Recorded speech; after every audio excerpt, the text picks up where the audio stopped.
Се уште не се знае дали парите легнале на сметките на 5 струмички фирми кои побаруваа 5,2 милиони евра поврат на ДДВ од државата за првите 4 месеци од годинава. Директорката на управата за јавни приходи Сања Лукаревска вели дека некои од фирмите доставиле неточни податоци во пресметките.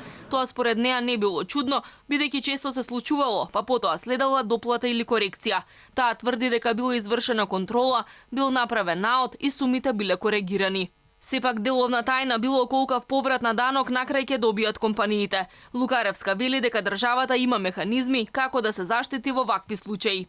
Кај дел од овие фирми напоменавме дека е направено и соодветно пребивање на ДДВ-то со данокот на добивка, а исто така унаму каде што има долгови, обезбедени сме на тој долг со соодветен имот, банкарска гаранција, значи имот движен или недвижен, банкарска гаранција, а некаде е изготвен и репрограм, односно одложено плаќање на рати.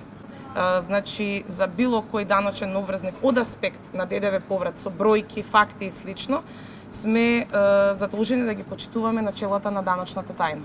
Случајот го обелодени опозицијата, посочувајќи дека е во најмала рака чудно што 5 компании во време на пандемија и намалена работа по овој основ побаруваат толку голема сума. Се работи за фирмите Джокс Премиум, Нетком Плюс, Сакаов Транс, Арена Метал и Винас Текстил, сите од Струмица. Алфа беше на терен да ги најде компаниите. На пријавената адреса функционира единствено Джокс Премиум, чиј сопственик најави дека ќе ги презентира бројките пред јавноста.